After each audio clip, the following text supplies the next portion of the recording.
दोस्तों, कैसे हैं आप लोग? आशा करता हूँ कि आप लोग बहुत बढ़िया होंगे। ठीक है, तो आज से अमीन के कोर्स का नया बैच शुरू होने जा रहा है। तो आज अमीन के कोर्स का पहला दिन होगा। तो आज हम लोग अमीन के कोर्स में बेसिक चीज सीखेंगे। ठीक है, जैसा कि आप लोग जानते हैं कि जमीन का मापी जो होता है फीता से होता है, कड़ी से होता है, और नक्शा जो मापी होता है वो गुनिया से होता है, स्केल से होता है। ठीक है, तो गुनिया भी कई प्रकार का होता है, कड़ी गुनिया, फीट गुनिया, मीटर गुनिया। फिर कड़ी गुनिया में भी कई प्रकार होता है। ठीक है, 25-50, 20-25 आदि आदि। ठीक है, इन सब के बारे में आगे पढ़ाया जाएगा। ठीक है, आज हम लोग सिर्फ जरीब की चर्चा करते हैं कि जरीब की लंबाई सभी यूनिट में कितनी कितनी होती है। जैसा कि जानते हैं आप लोग कि एक जरीब में 100 कड़ी बने हुए रहते हैं। ठीक है, 100 कड़ी को जोड़कर एक जरीब बनता है। ठीक है, और पूरे एक जरीब जो होता है वह 66 फीट का होता है। और हम जो बात कर रहे हैं अभी वह गंटरी जरीब की बात कर रहे हैं, गंटरी जरीब की लंबाई की बात कर रहे हैं। ठीक है, जरीब भी कई प्रकार का होता है, इन सब के बारे में मैं आप लोगों को आगे बताऊंगा। इतना जानने की आवश्यकता नहीं है, क्योंकि गंटरी जरीब का उपयोग हर जगह होता है, इसलिए आपको गंटरी जरीब सीखना जरूरी है। इसलिए मैं अभी गंटरी जरीब पे ही चर्चा कर रहा हूँ। ठीक है, अभी हमने आप लोगों को बताया कि एक जरीब में 100 कड़ी होता है। 100 कड़ी देख रहे हैं आप लोग, बोलते एक जरीब में 100 कड़ी होता है। अगर एक जरीब की लंबाई फीट में देखें, फीट में मतलब एक जरीब की लंबाई जो होती है उसमें कितना फीट होता है, तो देख लीजिए 66 फीट होता है। एक जरीब में 66 फीट होता है। चलिए अब बात कर लेते हैं कि एक जरीब में कितना मीटर होता है। वह जो जरीब है उसको अगर मीटर से मापी करे तो कितना मीटर का होगा, तो आप लोग जान लीजिए कि वह 20 मीटर का होता है।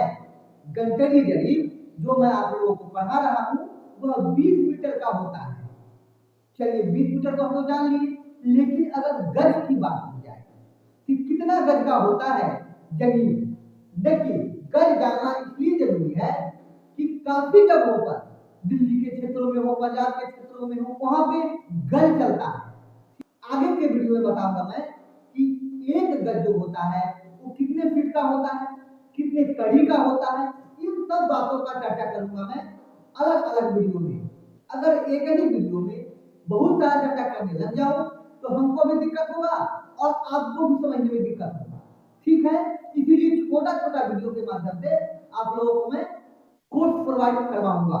ठीक है, तो चलिए गज में देख लेते हैं जरीब की लंबाई।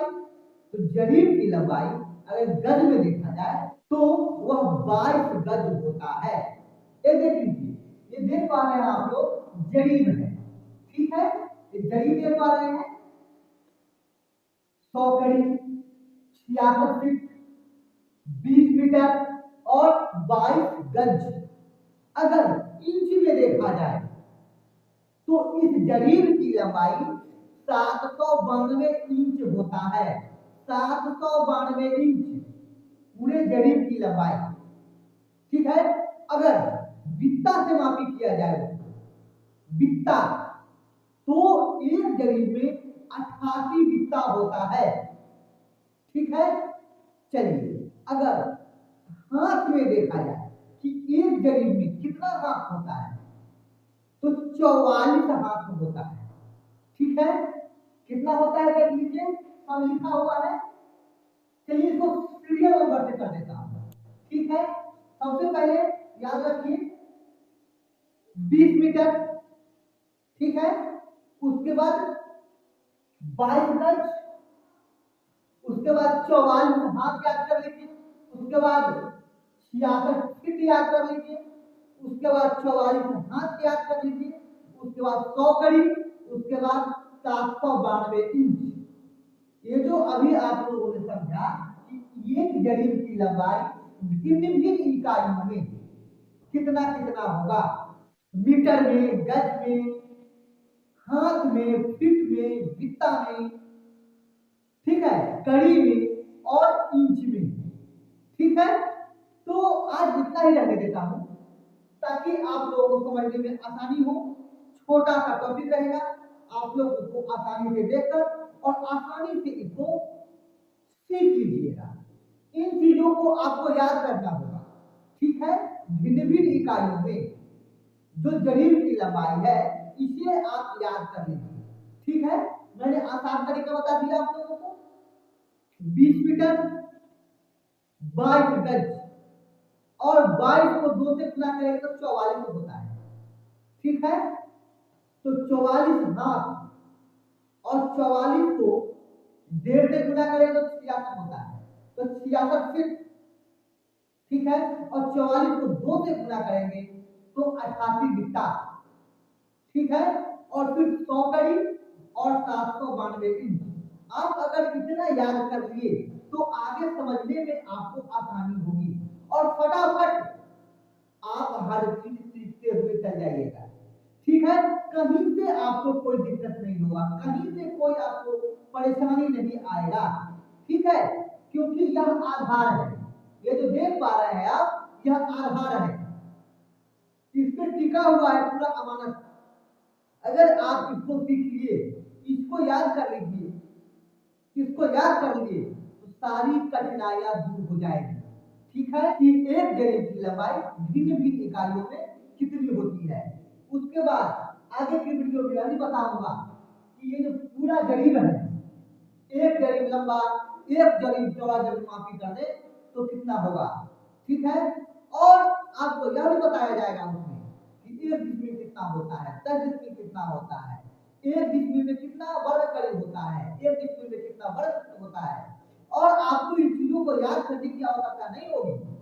ठीक है, आगे जो आप लोगों को पढ़ा होगा उसमें याद करना कुछ नहीं है, सिर्फ समझ लेना है जो किस तरह से ये हुआ, बस। बाकी आपको यही इतना याद करना है, और याद करने वाली चीजें बहुत कम होगी। ठीक है, याद करने वाली चीजें बहुत कम होगी, आपको सिर्फ समझना है, और मैं आपको आसान भाषा में, ठीक है, समझाऊंगा, और जितना हो सके इसको आसान भाषा में पढ़ाऊंगा मैं आप लोगों को, ताकि आप लोग कहीं से कोई दिक्कत ना हो, आप लोगों को मेहनत ना हो या सीखने में। इसलिए मैं मेहनत करता हूँ आप लोगों के लिए कि जितना हो सके इसको आसान भाषा में आप लोगों तक इसको पहुंचाऊं। ठीक है, और हर आदमी आसानी से इसको समझ ले।